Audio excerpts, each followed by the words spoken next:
All right, we are back on the Andre Duke Show with Carter Smith. Carter, how we doing, man?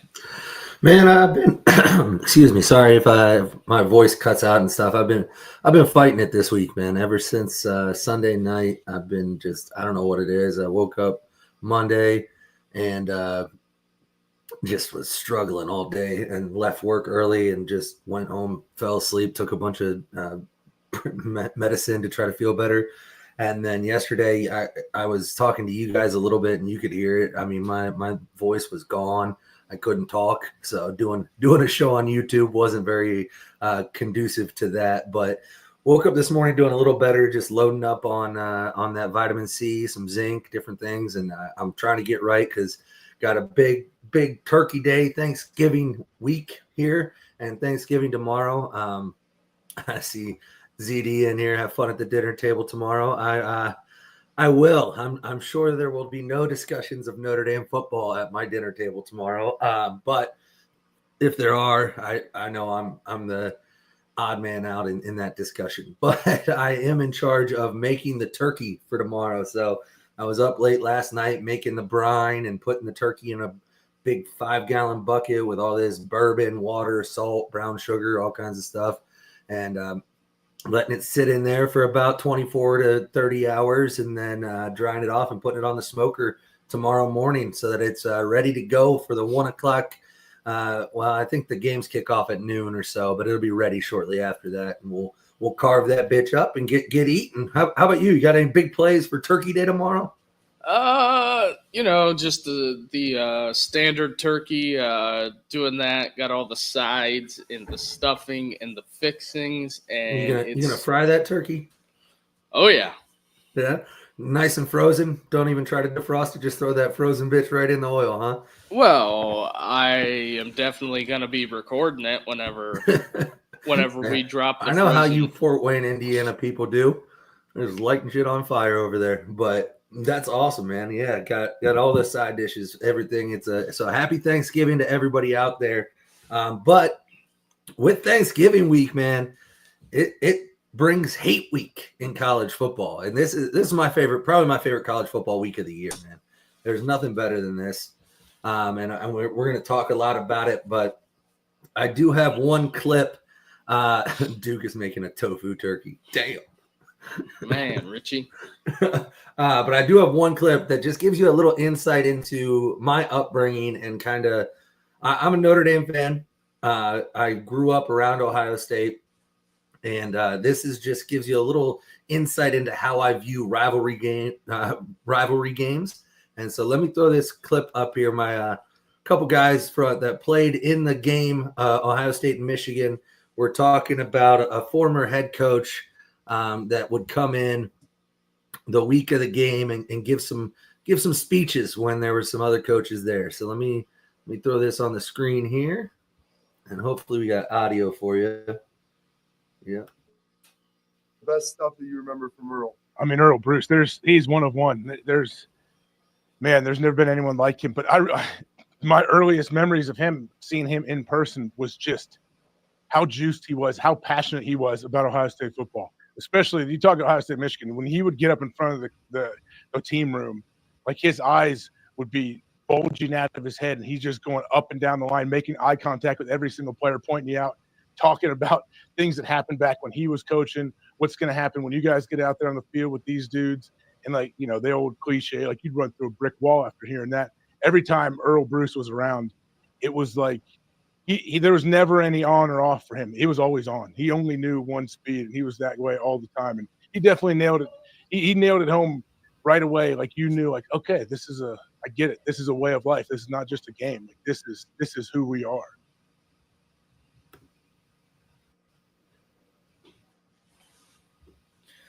Oh, sorry, hold on. No. But obviously they are talking about somebody that I grew up with and knew really well in my grandfather there, Earl. But I loved my favorite part of the whole video is Anthony Schlegel in the background doing the finger point, which is just so. I mean, that's Earl to a T. He'd be walking up in front of this team, and like players would fear him getting in their face, just pointing his finger at him, just yelling at him. And that's just what that's what it was about. I mean, that's what it was about when Woody was there. That's what it was about when Earl was there. I think it lost a little luster when Cooper was there. And then Tressel and Urban obviously brought that fire back to that rivalry. And now we'll see. We'll see if Ryan Day has that in him. Does he understand? Because that's one thing that Ryan Day doesn't have the luxury of. Although I know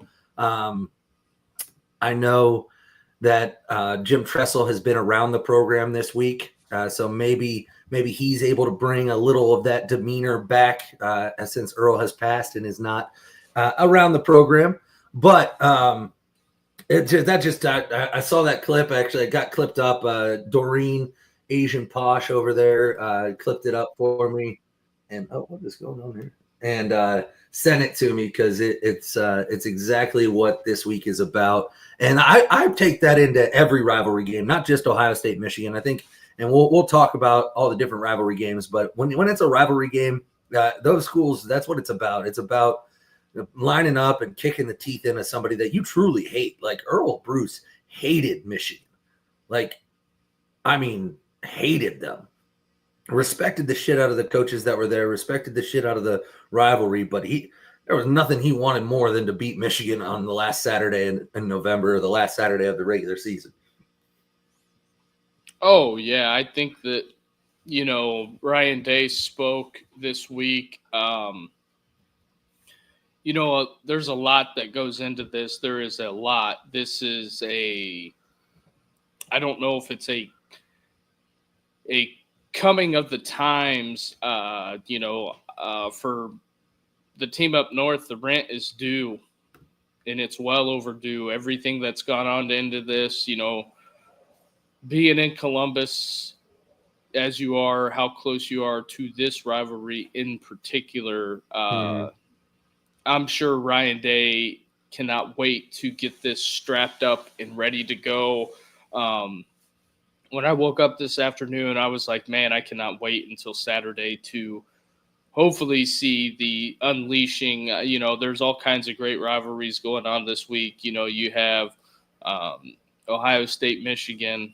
You have Notre Dame, USC. You have the Egg Bowl, Texas A&M. It is this week comes down to a lot of revenge, a lot of things. Yes, the I Iron forgot Bowl. Iron Bowl. Go ahead.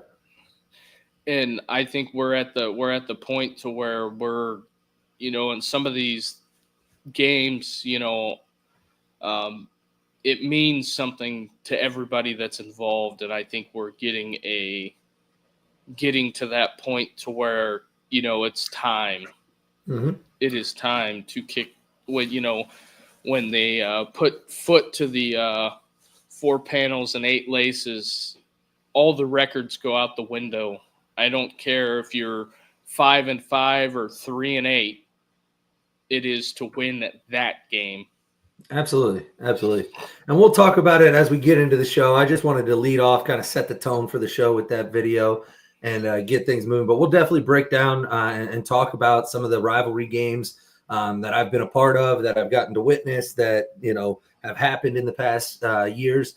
And then, just kind of, and there's some comments in here I will get to later in the show when we were talking about that, because I think there are some good points being made. And, but to start us off and kick us off the show here, I do want to say, if you're watching on Twitter out there, hop over to YouTube, give us a like and subscribe, join the comments. We're going to be reading all the comments pretty much that come in tonight. Just kind of getting ready. We got a big Saturday of college football. I got a big day of NFL football tomorrow, and I think there's some college games tonight even.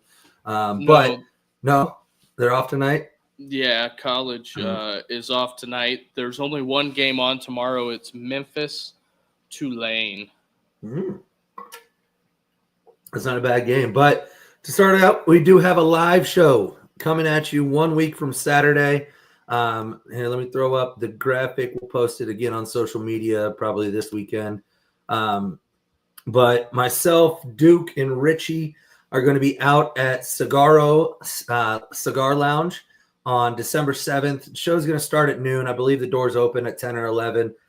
So get out there up in Hubbard, Ohio. If you're in the area, we're going to be there breaking down all the championship Saturday action, talking about the games, hanging out, having some cigars, a little bit of bourbon, everything like that. It's going to be, I'm excited for it, man. I'm just getting through this holiday week and then trying to get healthy and make sure I'm 100% for next Saturday, because I'm gonna need all 100% for what we have planned. Oh yeah, 100%. It's going to be a good time, fully stocked bar, and all the cigars you can handle. Absolutely. And I know you and Richie talked about it last night a little bit. The rankings. Obviously, we put our rankings out a couple hours ahead of the actual rankings being released. But I do have here the bracket. I want to break it down and kind of get your thoughts on how things went and kind of what you think of the projected playoff bracket right here.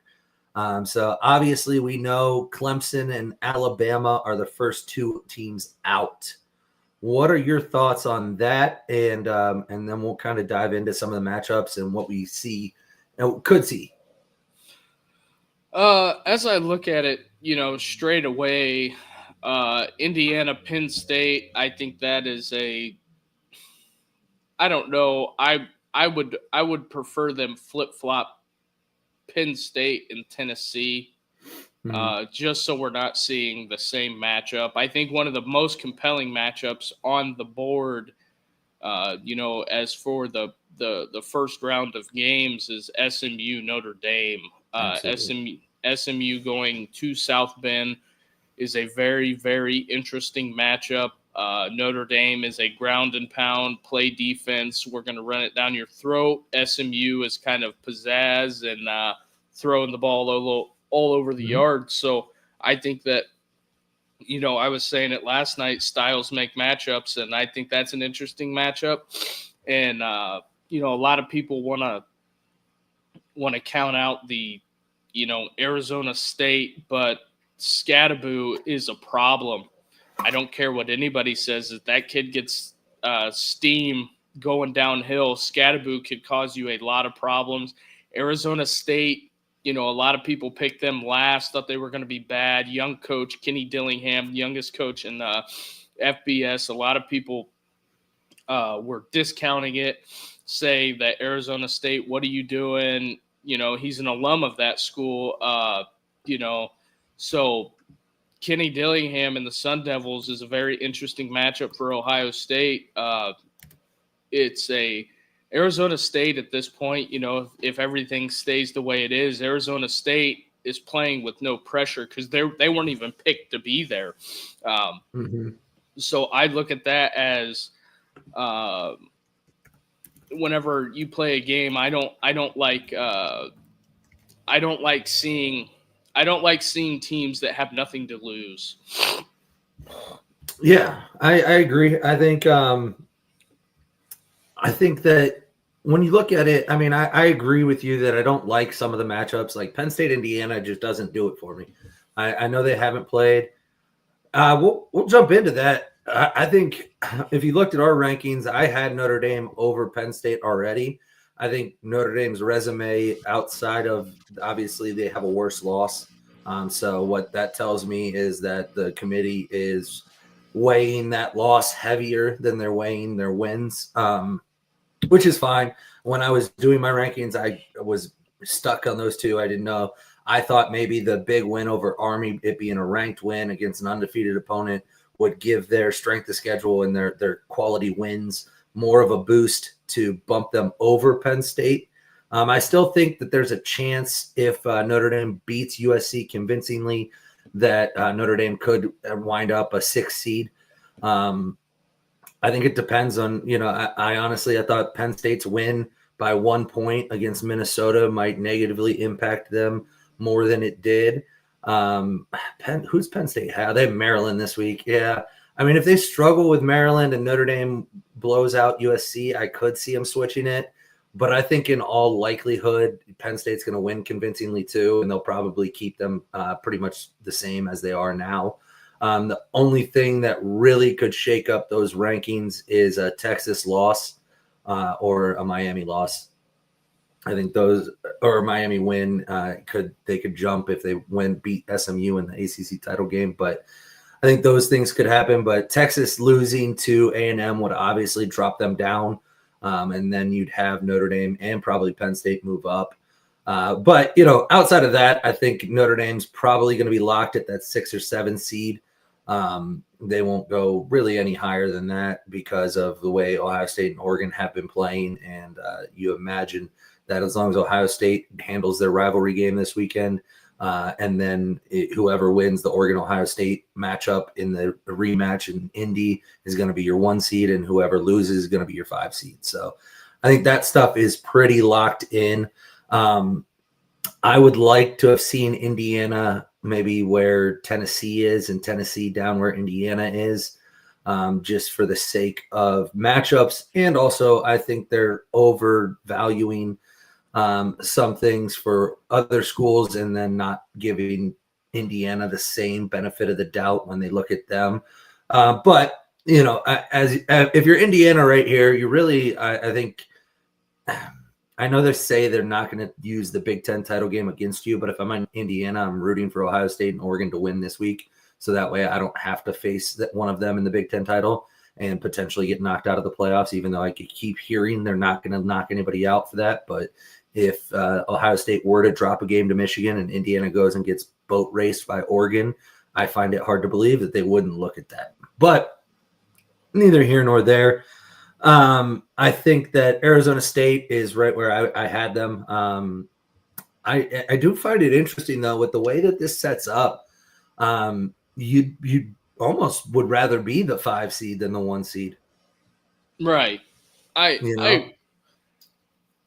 just, when it comes down to this group of 5 thing, and I agree with Neil McCready on this. I heard him speak at length about it. The group of 5 thing, Boise with a bye is just strange to me. Mm-hmm. I agree. I don't think they're the best group of 5 team.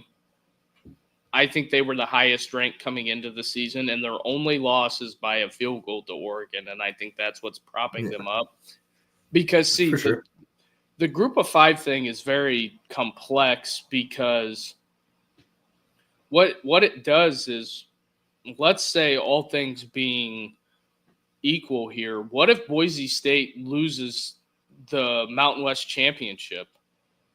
I mean, obviously they're not. The committee says we're not going to hold that against you, but Tulane, they wouldn't be a conference champion, so they wouldn't automatically get in anymore. So Boise would fall completely out then, and then who's your next highest ranked group of 5 champion is Tulane, and who do they get? So that means that would probably push ASU up into the bye, and it would be Ohio State Tulane or Oregon Tulane. Yeah, one of those. Yeah, that's probably the way it would go.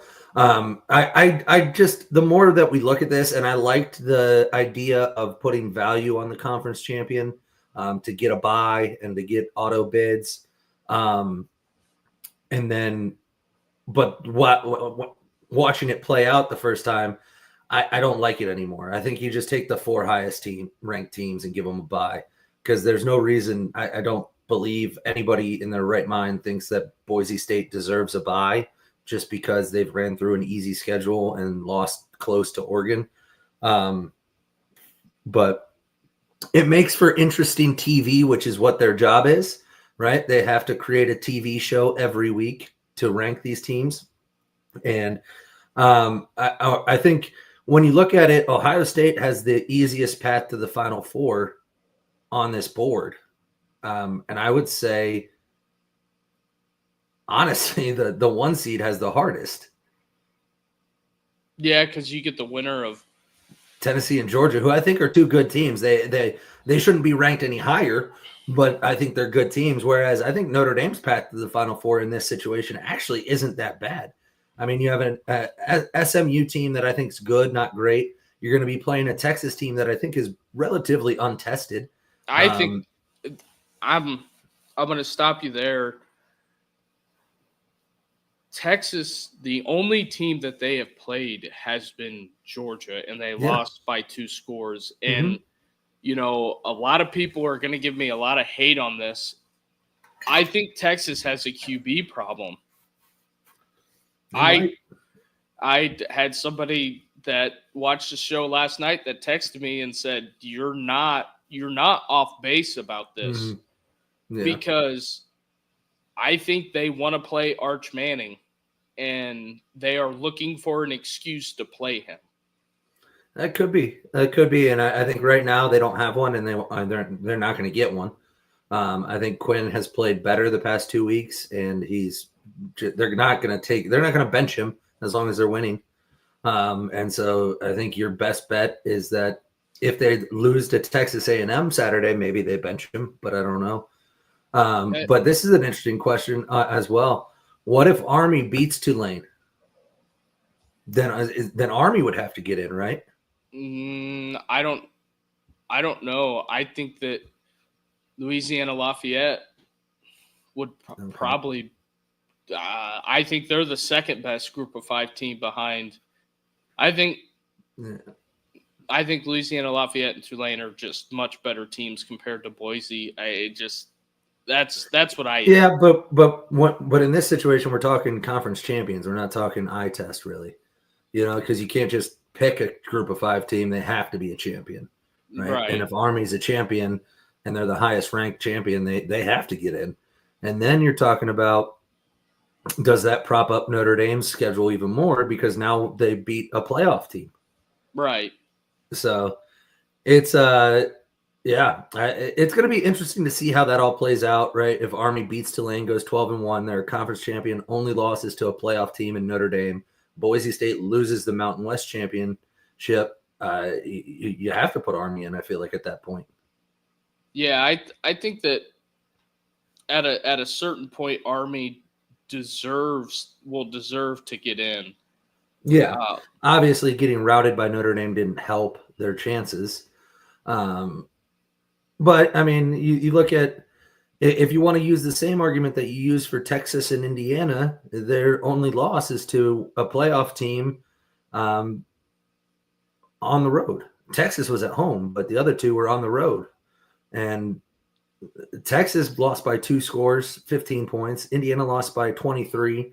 I forget, Army lost by more than that, I believe. I forget what it was, but it was 31-14 or no, 38-14 or something like that. I don't remember. But regardless, it was 3 scores like Indiana. Yeah, and so, but the interesting thing is there's a couple big games this weekend that have severe impact on the playoff. One of which is Clemson, South Carolina. See, this is the whole issue with the 12 teams, with giving the conference champions the automatic bids instead of taking the highest, ranked teams. Because you bring up the South Carolina thing. I think South Carolina beats Clemson. I think they definitely could. That throws a huge. It murks the waters because South Carolina, if South Carolina beats Clemson, Clemson falls out as one of the first teams out, right? Well, for all intents and purposes, if Texas loses to Texas A&M, doesn't that drop Texas out? Yeah, I'd have to look at, because A&M would be in the conference championship against who? Georgia. Yeah, and if Georgia bites the bit there, then what do you do? Yeah, and you look. I mean, South Carolina has wins over A&M and Missouri. And then assuming they beat number 12 Clemson, they're going to have 3 solid wins. And then they have a close loss to Alabama and a close loss to LSU. They did get blown out by Ole Miss. But, Yeah, I don't know that this is where it gets interesting because if I feel like if you're A&M, obviously you have to beat Texas to have any shot at getting in. If you're South Carolina, I feel like you almost want A&M to lose to Texas and have Texas finish with one loss, because there's going to be a large argument if they're a 2-loss team and you're trying to put 3-loss SEC opponents in over them. And I find it very hard to do this because the ACC will get 2 in no matter what. Mm-hmm. Now, let's say Clemson beats South Carolina. Do they get in as well, and the ACC gets 3 in? That might be a problem. Yeah, because Clemson's at the end of their schedule, they have played 10 Power 4 schools. Mm-hmm. Yeah, I mean they had the loss to Georgia, the bad loss to who was it, Pitt or Louisville, and then they will have beaten obviously South Carolina this week, and then the rest of their ACC schedule. They won't have faced Miami or SMU. I don't know. It's just with the size of the conferences, it's getting difficult because you don't have head-to-head matchups, right? Like I can't use Clemson versus SMU and say, well, Clemson beat SMU head-to-head, they should get in over them, because that didn't happen. They didn't play. It's just going to be a mess. And then obviously A&M Texas this weekend as well. You got Auburn, Alabama, another one this weekend where Alabama is on life support, but they're trying to find a way in. I am very interested to see how this Alabama team's going to come out, to be honest with you. Mm-hmm. DeBoer, like if he drops this one, buddy, it's going to be a long off season. That's the problem. Yeah. Absolutely, I agree with that, but it's possible. I don't think Auburn's a good football team, but it's the Iron Bowl. Anything's possible, right? Well, nobody had Texas A&M completely crapping on themselves to, ironically, Captain Diarrhea himself, Hugh Freeze. Right. Yeah, I don't know. It's interesting, but yeah, the playoff, I mean, the rankings didn't shake out that much differently than what I thought they would. I just think it's hard to argue against certain teams and for the others without arguing kind of the same thing in a circular way. You know, like there's so many teams that get in now that it's not as cut and dry. And then next year it bumps up to 14. And I keep hearing people saying, well, you know, the 12 is tough because really you could put Clemson and Alabama in and have 14 teams. And I think then everybody gets in that should get in. And then you go, oh, wait a minute, what about team 15? What about South Carolina? All of a sudden they have an argument. And it's just going to get worse the more we do this. And there's no right answer. I think for the sake of this year's selection, if you have 2 losses or less, you get in. Well, that's like the Ole Miss thing. It's, you know, a lot of people are out on Ole Miss, and, you know, the problem I think you have there is well, don't lose 3 games, and then you don't have to worry about it. Absolutely. Just like Brendan said, 9-3 team getting in makes me sick. Absolutely. I hate the idea, but the crazy thing is, if you listen to certain people in the media, especially in Midwest media, this is what we've been telling you is going to happen. There's going to be 3-loss SEC teams pounding the table saying our 9-3 is better than your 11-1. See here, Indiana, Alabama. Here, this is the exact problem with the playoff. I'm for the playoff, but there just needs to be some cut and dry, because, you know, it was like, I don't know, probably a month ago, me and you went round and round about the SMU thing. And I told you, I said, I think they're going to put them in regardless because they'll be 11-1 and their only losses to BYU. Well, that BYU loss doesn't look, it looks okay now because Arizona State might win the Big 12.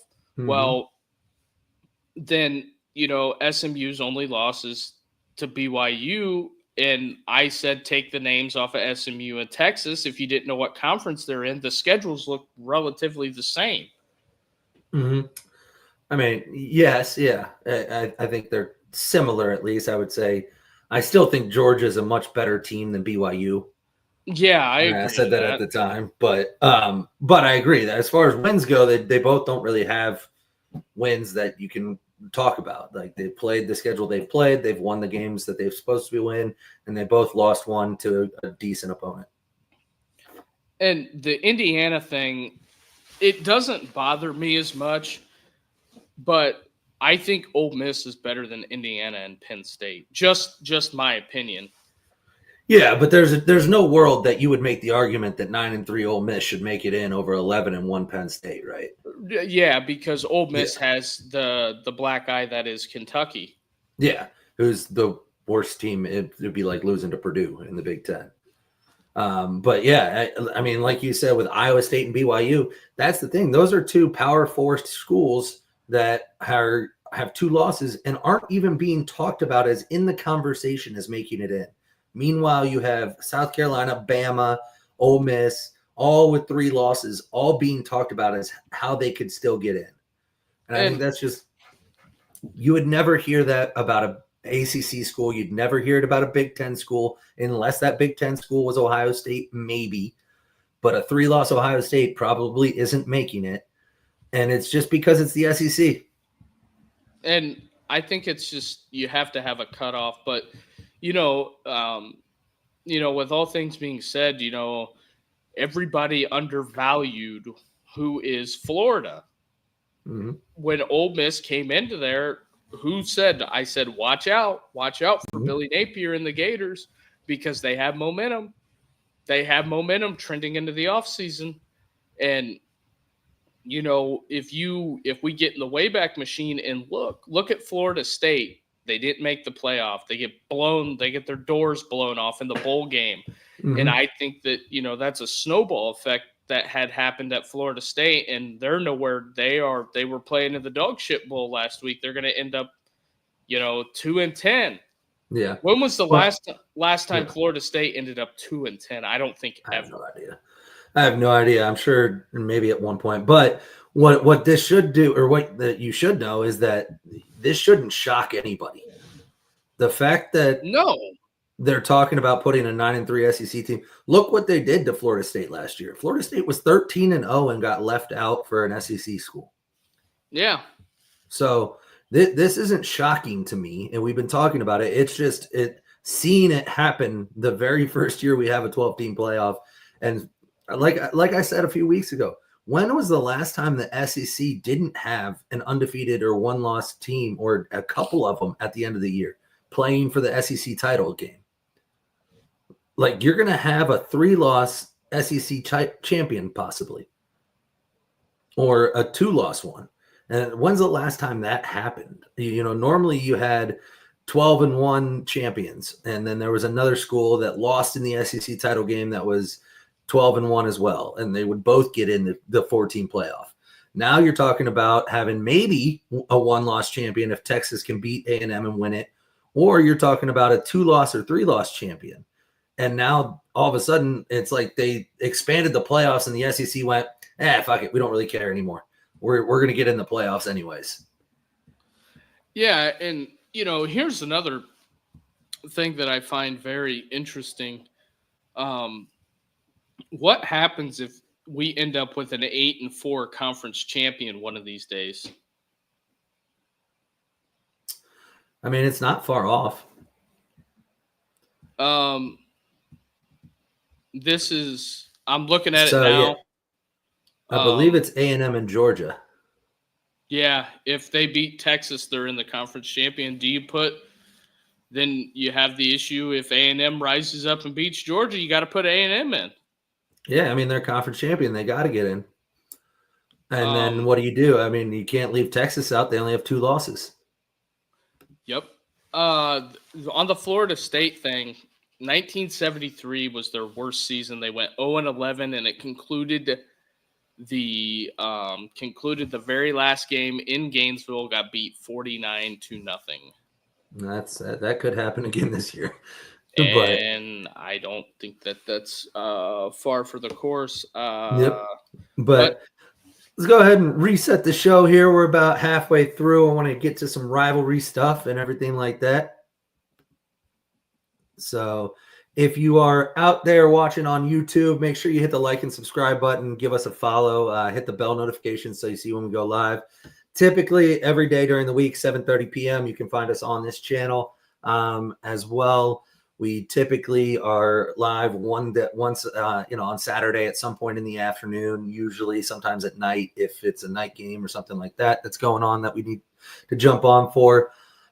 This week's schedule is a little different. We haven't nailed down a time if we are going to go live tomorrow. I think we'll probably put that out about an hour or two ahead of the actual time that we go live. Friday, I think we're good for our normal nighttime show Friday night, probably a little later than 7:30, but we'll get it in. And then Saturday, we're thinking, well, we don't know yet. It could be any time, really. It'll be after the Ohio State-Michigan game, I would assume, and then either right before the Notre Dame game or after that as well, or halftime or something. We'll figure it out. But yeah, so if you're out there on Twitter, though, hop over to YouTube, get in the chat here. We got a few guys in here chopping it up with us. But having said all that about the playoffs, and we talked about some of the games coming up here this weekend and kind of the impact that they have on college football and the playoff landscape and everything. But I did want to put this up here. I have a list of 25 rivalry games.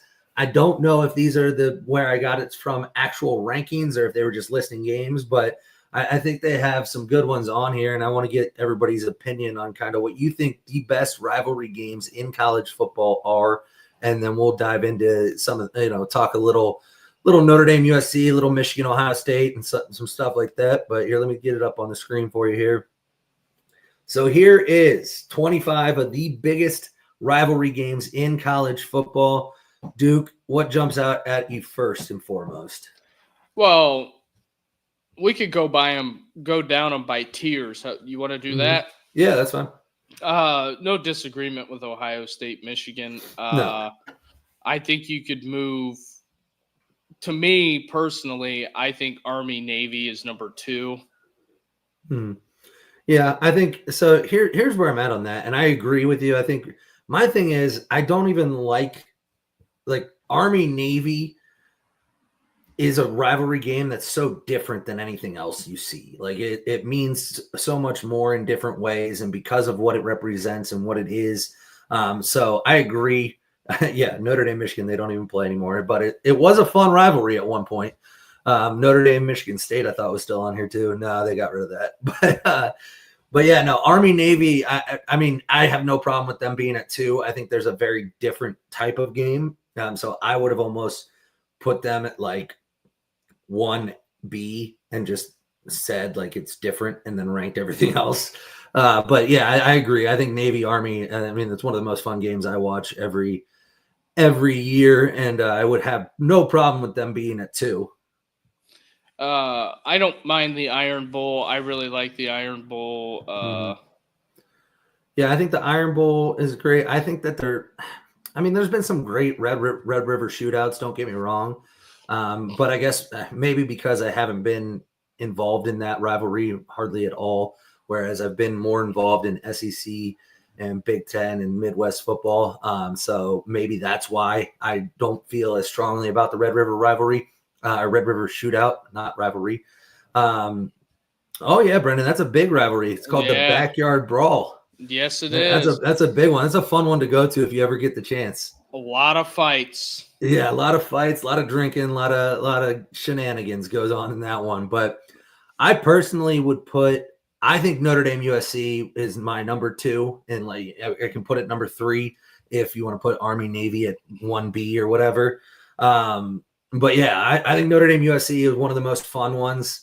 I wish that they would come to South Bend at the end of the year as well, instead of just playing out west at the end of the year.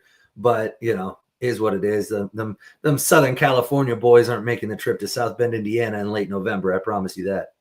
And a personal favorite of mine is the world's largest outdoor cocktail party. Oh yeah.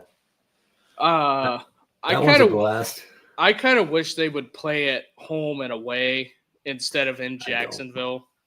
I don't. I hate the fact that they're moving it from Jacksonville. They're still not doing home and away. They're doing home-ish sites. Like they're going to play it at Tampa, and then they're going to play it in Atlanta.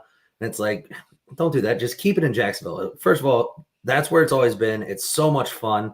The stadium is divided right down the middle, orange and blue on one side, red and black on the other. It looks great on TV. It looks great in person. It's perfect. But I mean, if you're going to move it, I would do a home and home, like you said. I just don't think it needs to be moved.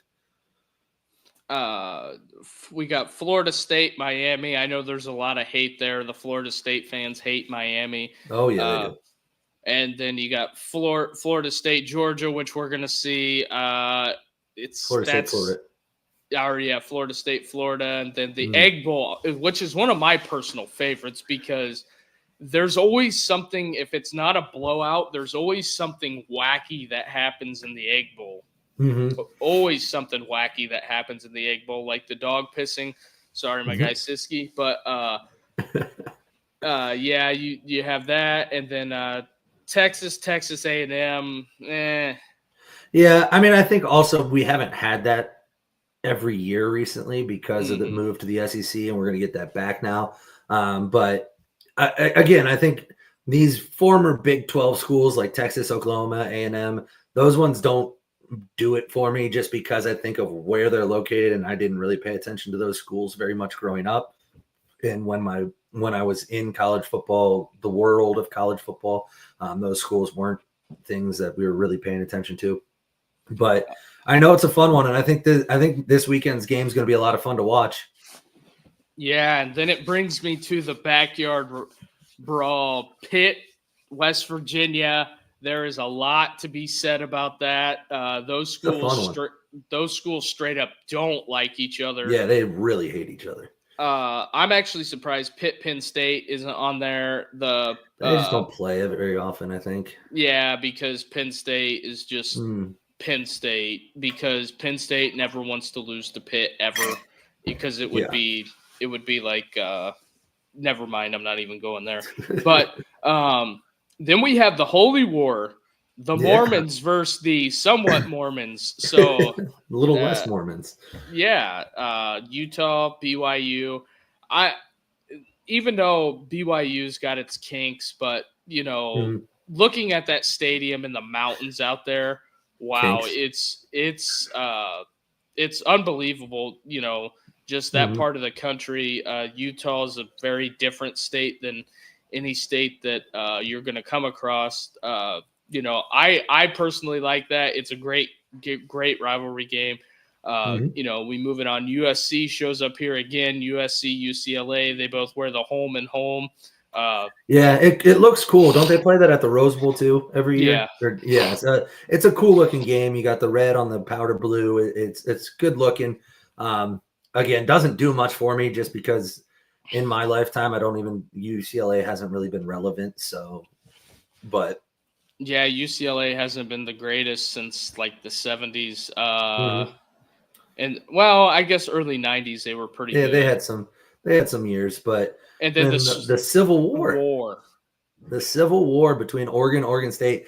That one was a lot of fun when Chip Kelly was at Oregon.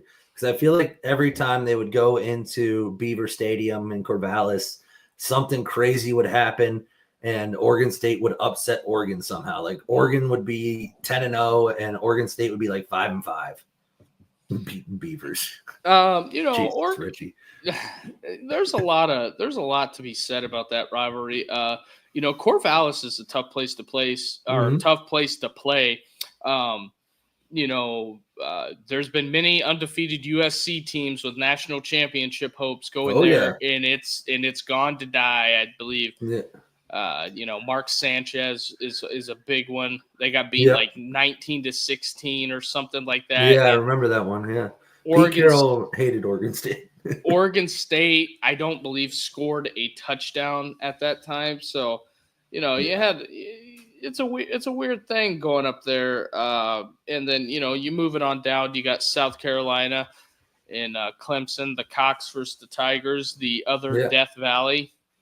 Yeah, and that one's fun too. I mean, I've been to that one once, and that one was a lot of fun. I went to it was at USC, I believe, that year, and South Carolina is just a great place to play football. It's and they really don't like Clemson.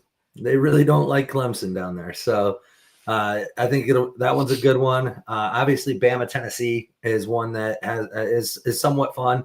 It's been a little one-sided as of late, but obviously switched up a little bit. So shout out AJ McCarron, never lost to Tennessee. Yeah, well, I don't think many people in Alabama's Nick Saban era lost to Tennessee. And then we got Michigan State. What's that? Yeah, that one's fine. I love when Michigan fans try to tell people that Ohio State's not the rival Michigan State is. Like, this list just goes to prove you're wrong. But yeah, it's an interesting one. They had some good games in the early 2000s with D'Antonio and when Braylon Edwards was at Michigan and stuff like that. Yeah. I could see that. Yeah, those ones are good ones. Minnesota, Wisconsin, that's always one that they really don't like each other. And what is that? The battle for Paul Bunyan's axe? Yeah, yes. I believe so. Obviously, we talked about Michigan Notre Dame. Not really a rivalry anymore. They don't play ever. But it was a fun one for a little while, during the Brady Quinn days and stuff like that. But Oklahoma State, like, it's fine. What do they call that? The Civil War or something too? Kent State, Akron, battle for the wagon. Okay, my God. Nobody cares. Then we have what is it? Bedlam. Oh yeah. Yep, that one. I mean, again, it's nothing. Doesn't do much for me, but there have been interesting games. They've been interesting games there. Yeah, so Oklahoma State, Oklahoma. Yeah, that's okay. Yeah, I've been to Oklahoma like one time. It's it's what it is. Then we have the Apple Cup. I don't mind the Apple Cup because it was always the last game to cap the rivalry weekend, and then that was pretty much the end of the regular season, and then you went to Army Navy the next week, and you got ready for bowl games. Yeah, that one was fun. There's been some interesting games in that. I mean, obviously all these have interesting games, but that one was good. Georgia Tech was always all right. I mean, it's interesting. I liked when George Pickens punched that dude. That was funny and interesting. But Georgia dominates that. Iowa State is actually one that I really enjoy. I have a little family history there, but that one's always fun. And Iowa State is kind of not dominated that rivalry as of late, but they've been on a little run where they've been able to catch Iowa a couple different times here recently. See, that'd be cool. This is something that I think they need to do in the Mountain West. North Dakota State, South Dakota State, Montana, and Montana State. Move them up. I got that from McChesney on 0 to 60. If you move those 6 teams up and put them in, I think they would translate no problem. And then you would have, and I'm really shocked. We got Stanford Cal here. I don't know. I mean, I knew that was a rivalry, but I don't. There's only one game you think of when you think of Stanford Cal, right? And that's when the band's on the field, and then you don't think about it ever again. Cal had some really good teams back in the early 2000s. They had major Aaron Rodgers and Marshawn Lynch and stuff, and Deshaun Jackson. They had some major talent. Javid Best. The guy that Jim Short said when he watched him run, it made him excited.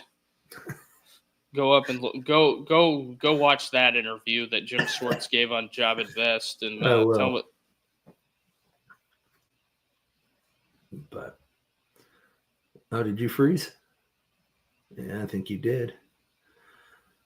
All right. Well, I think Duke's having little technical issues here, but then finishing it out with Alabama LSU. That one's been fun recently. Obviously Brian Kelly's first year at LSU getting Alabama and beating them was an interesting moment for the rivalry. It's had some good clashes during the Saban era at both schools. And then here recently, here we go.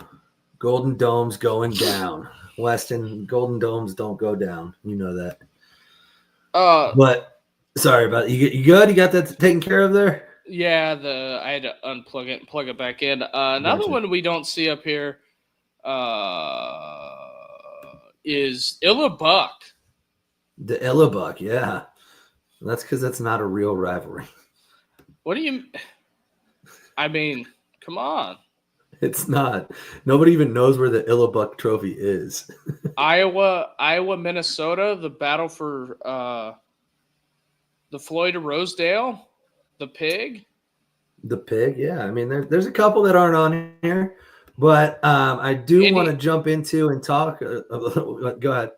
Indiana, Michigan State, the old brass spittoon. Like, what are we doing here? I mean, the old oaken bucket. I mean, there's a lot more peas than eyes on that bucket. I know, but we're missing some golden marks here. I mean, the wagon wheel. SMU. Who is it? SMU. I forget, but they play for like a cast iron skillet. Nah, that's now I got the Google machine knows. Yeah. Go ahead and proceed until I get that answer. All right. But jumping in, SMU TCU. That's the iron skillet. That's what I thought. Yeah. Anyways, we'll jump into this. We're just about at the hour mark, so we're gonna jump into the two games that that are really the ones that I want to talk about today, and that's Notre Dame USC first. What's my opinion on the Notre Dame USC spread? Do you know what that spread is right now, Duke? Yeah, on FanDuel it says 7 and a hook. They are 7.5.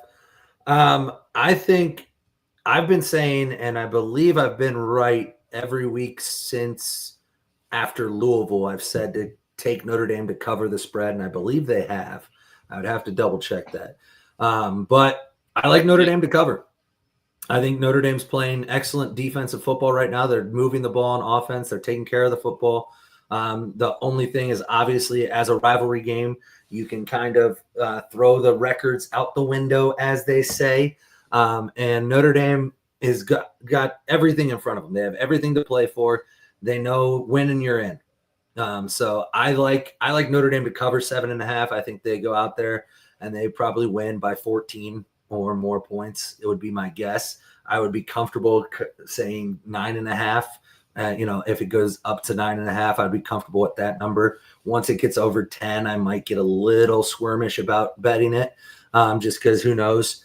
But absolutely, that game is going to be so fun, and it takes you back. And obviously, USC isn't at the level right now that they were at one point. I think back to some of the coolest Notre Dame games I ever watched. Obviously, the tush push year, or the Bush push year, comes to mind, where USC illegally scores a touchdown to go ahead after time had expired in 2005, I think it was. And so you're going to get a great game. And Notre Dame, USC were at the height of their powers back then. USC's playing for one thing and one thing only, and that's to try to spoil Notre Dame's season. They don't have any shot at anything meaningful in the postseason. I believe, what are they, 6-5 right now? Yeah, 6-5. Yeah, so they already are bowl eligible. Going 7-5 means nothing. They are going to go out there and try to win a home game, do something that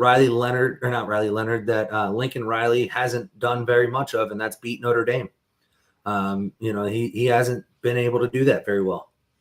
So I like Notre Dame to cover. I think all things said, USC's defense is what we thought it was going to be preseason. It's Swiss cheese. Notre Dame should be able to run the ball at will. Riley Leonard's been accurate and careful with his throws and safe with the football. He's still not impressing me as a passer. I don't think he is doing some things that I hoped he would have, but as an athlete and as a leader of this offense, he's doing everything I wanted him to. Well, I look at a couple factors here.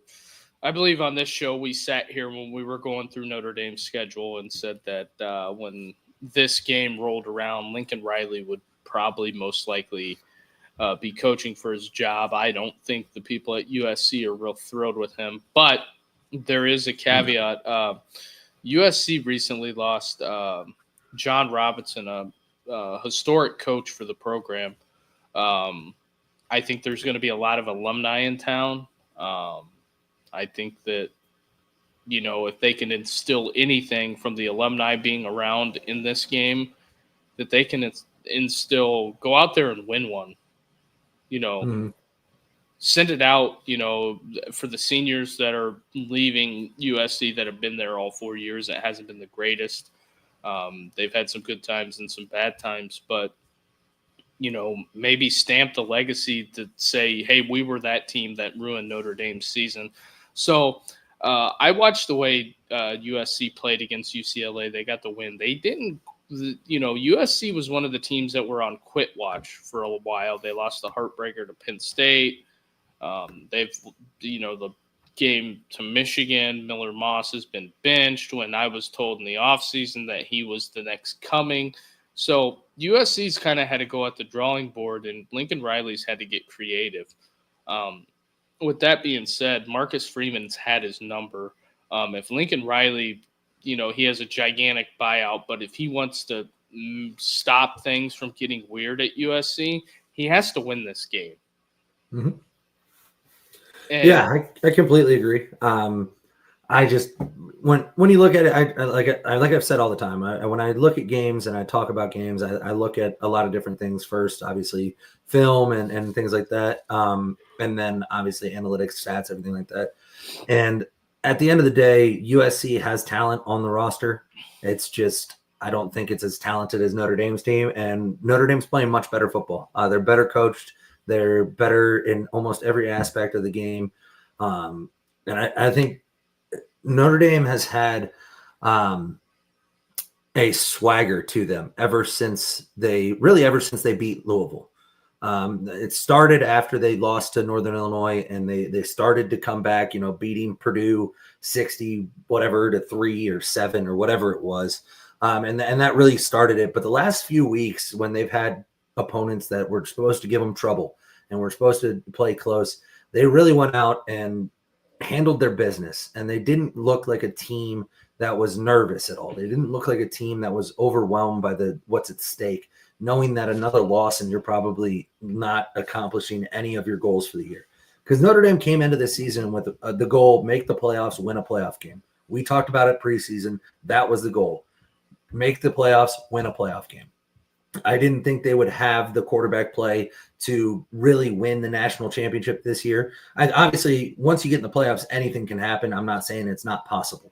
But everything's in front of them. They need to beat their rival, win a playoff, go to the playoffs, win a playoff game. You can still accomplish all three things, all three of those things if you go out Saturday and take care of business, which is what Notre Dame has been doing for the past 6 to 8 weeks, is going out, taking care of business. Every time I look at them, Marcus Freeman looks composed. He looks prepared. The team looks prepared. The team isn't coming out there shocked by anything that anybody's doing. They aren't out of position. They aren't missing assignments. They're going out very well prepared, and they're treating it like it is a business trip. Hand raise guy. Yeah. In the middle of the monologue, I know you were rolling there. I agree 100% with everything you said, but Marcus Freeman's pregame interviews on the sideline are terrible. Oh, I haven't noticed. they're so. Just go watch his pregame interviews. It's just like, why do they keep interviewing him? Like he's not going to tell you anything about the game plan. Yeah. It's just bad. Just stop it. Oh, If well. NBC stop it. But it's just like anything bad happens for LSU, where does the camera go? Right to Brian Kelly. Yeah. Well, I mean, I think at the end of the day, that's just who he is as a coach. He's not going to give you much. But I will say his pregame speeches to the team and the way he leads that team are excellent. So that's not his personality in the locker room. But yeah, he's not gonna go out there and tell you anything pregame. Why would he? I don't know. But regardless, all it is right now, if you're a Notre Dame player, you're getting on a plane to head to LA, and it's a business trip. You're going out to LA for business. You're going to come back Saturday night after the win, and you're going to get focused and prepared for whoever your first round opponent's going to be. I think that. Yep. Yes, this as well. That's next week. That comes back out. Oh, really? And yeah, that'll be fun. Yeah, if I could jump in real quick on the go ahead. on the Notre Dame thing, I think this team preseason we talked about all the issues that were wrong, and the lack of offensive line depth, the wide receiver stuff. I'm going to put an exclamation point on to say we were not wrong about any of that stuff, but the team has outperformed the expectation from what it was. I think this team has came leaps and bounds from where they were after Texas A&M till now. And I think it's not about how you start, it's how you finish. Cliche. I want to see what this Notre Dame team can do. If they can go out there and smash USC at home and be rip-roaring, ready to go. Because the big thing that separates this is that if Marcus goes out and wins another big game at the end of the year, it wasn't a Notre Dame problem in big games. It was a Brian Kelly problem. No, for sure. So I think that Marcus can completely change the last 25 years of a narrative if he can get this team competitive on a national scale. Yeah, well, I think, and we talked about it. I think this game is going to help project you to that. It's going to help you help your trajectory, right? They still have to go out and win a playoff game to get that label, that monkey off their back, right? They've beaten USC numerous times under Brian Kelly, under Marcus Freeman. So they still got to go finish the job, right? And I don't mean finish a job, win a natty, but they need to. And it's going to play out. I really was hoping they would get an SEC opponent in the playoffs for that purpose. But I don't care at this point. Just win a playoff game. Go out there and prove you belong in the playoffs like you say you do, and win a playoff game. I think that's the goal. But first, you got to go take care of business against USC, which is what I think they will do. But overall, I agree. I think the question marks coming into the season haven't been completely fixed, but they've been addressed and games and schemed for. I think Mike Denbrock's done a really good job of scheming around Riley Leonard's kind of faults or lack of certain things. And he's done a really good job scheming the wide receivers to get them in space, get the ball in their hand, and to make them a much better unit than what we thought they would be. And some of those young guys on the offensive line have played exceptionally well when they've been brought into the game. So it's, there's a lot that's gone into this year, but it's going to be fun. And then obviously your noon kickoff, the big game, Ryan Day, Sharon Moore. I mean, this is the game everybody is going to be watching. Because there's so much narrative and history behind this game. I mean, when you go back to Woody Hayes and why'd you go for 2? Because I couldn't go for 3. When you go back to Jim Tressel saying that you're going to be proud of these young men in the classroom on and off the field. But most importantly, you're going to be proud of these men in 342 days in Ann Arbor, Michigan, after Ohio State had just lost 11 of the last 12 games or 11 of the last 13 games to Michigan. When you go back to what things that coaches have done, and Urban Meyer putting up 60-some points on them in 2018. I mean, and then the run that Harbaugh went on with the Stallions and everything that went into it, and 3 years of losses for Ryan Day. And it just comes back to this rivalry is what it's always been. And they're going to have to go out there. And Ryan Day has to go out there and prove that he knows what the fuck it takes to beat Michigan. And they haven't done it in a few years, obviously. But, I wanted to highlight this. Ohio State doesn't have that juice, in my opinion. They're just a bunch of mercs trying to get their checks and go pro. I don't see the buy-in. I think that is 100% accurate in the past years.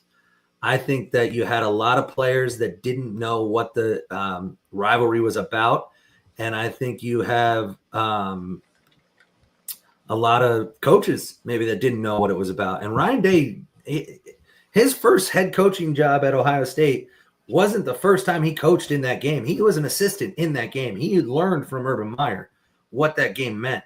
It just, being the head coach, there's a different mindset you have to have. And I think that it took him a while to learn that.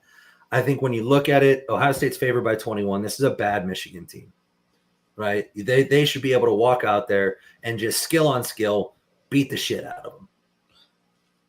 I think, there's a lot that goes into this game. It's a combination of factors. It's I think that Brian bringing Tressel around is huge. Mm-hmm. I think that, there's some things that I think Ryan can, how do I want to say this, exercise the demons, as you would say. Mm-hmm. Absolutely. He can shut a lot of people up by winning this game. For Ross Bjork put it out there, $20 million roster, bought, not developed. Well, Michigan spent $16 million to be 6-5 right now. We are at this point to where we cannot have, if you're Ryan Day, a Biaka Batuka moments. No. No, and we put it out this offseason that Ryan Day was on track, and still was on track to just be John Cooper 2.0. And that's not a bad coach. John Cooper was not a bad coach. He just won a bunch of games nobody cared about and lost the one game everybody cares about all the time. Yep. And that's what Ryan Day has been doing. And if he goes out with another excellent loaded roster full of national talent, goes out and loses to a 6-5 Michigan team, that's even more John Cooper style. Like, you have to go out, and them being 6-5 means nothing. Guess what? The Michigan fans are already saying it. Okay, if you beat us, good job. You got us on a down year, whatever. Doesn't matter. We didn't expect to win this year either.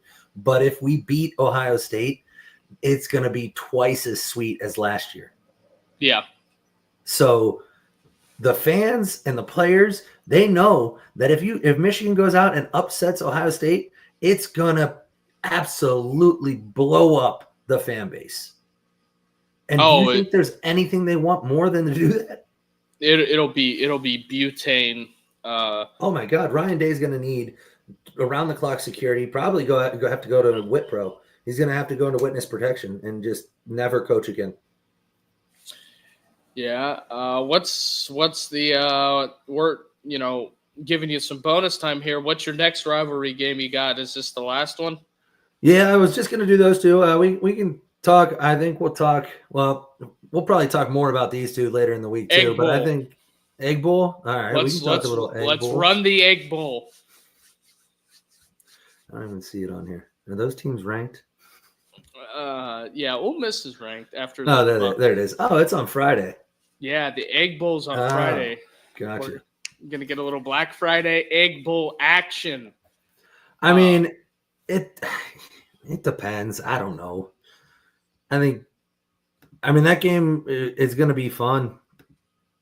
to watch. I mean, I think ultimately, if Ole Miss is at full strength and has buy-in from their players, I think Ole Miss walks all over them. Well, But I don't know if that's going to happen. there I is- like this one. Georgia Tech upsetting Georgia. Let's go. Let's get them engineers out there. Yeah.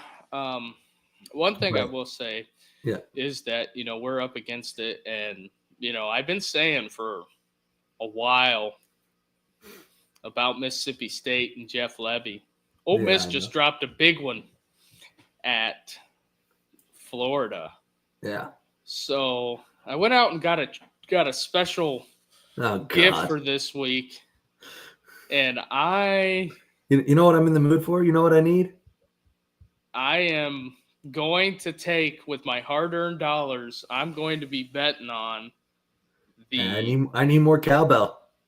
Mississippi State Bulldogs. Come on, Dogs! Let's go! Oh, my God. You Let's just woke up go. somebody's kid. Jeff Levy, let's go. Here we go. Mississippi State may be bad, but I'm just saying. They may be bad, but Ole Miss might be in the mood to quit. They're on quit watch. I've been saying it. Levy might get somebody, and this might be the chunk of flesh that he gets because Ole Miss is a carcass not going to the playoffs. I need more cowbell, man. Gotta have more cowbell. No. I'm sorry. What we've learned tonight is that Duke has entirely too much disposable income and it likes to waste it on cowbells and bets on Mississippi State. But that's fine. Hey, I hope so too. Well, I don't think it's going to happen. But I don't know if that happens on the Friday night show. We're getting cowbell every 10 minutes. Jesus. So if anybody wants to skip a show, maybe Friday night. But yeah, exactly. God, you should apply for league. I could see Duke putting on a stupid hat every time they pick a game. I could see that, putting on a big Buckeye hat every Saturday. Oh, man. But I figured there was a reason you wanted to discuss the Egg Bowl so bad. Oh, yeah. Went out and bought me one. Overnight shipping. Oh, God. Is that Amazon Prime? Is that free shipping? Nice. Oh, yeah. Nice. Well, Friday's games are actually really good. I like this. Yeah. We got Oregon State, Boise State at noon, Oklahoma State, Colorado at noon. And then we got the Egg Bowl at 3:30 and Georgia Tech at 7:30. Man, we got some games. So yeah, Friday's a good slate of games. Yeah, Memphis Tulane tomorrow night. Oh yeah. But yeah, go ahead. I was gonna say I'm good for 7:30 tomorrow night. If you're good, Carter. Yeah, we'll figure that out and do it. Maybe a little later, maybe a little 8:30 action. Doesn't matter to me. We'll figure it out. But yeah, we'll plan on 7:30, 8 o'clock, something like that. But we'll put it out on Twitter and on YouTube and everything at least a couple hours early to give everybody a heads up. But yeah, I appreciate everybody tuning in. If you're out there on Twitter, hop on over to YouTube, hit the like and subscribe, turn the bell notifications on so you can get notified and you can join the chat here with everybody we got in here tonight. But other than that, man, I don't think I have anything else really to discuss tonight. Duke, you got anything else? Sagaro, December 7th, championship weekend. We're going to be there. Me, Richie, and Carter. We're going to be there hanging out, doing the damn thing. The show starts at noon. While the early games kick off, we're going to be there for a few hours hanging out, having a couple of drinks. But after that, just hit the like and subscribe button and catch us here tomorrow. Sounds good. All right, everybody. Have a good night.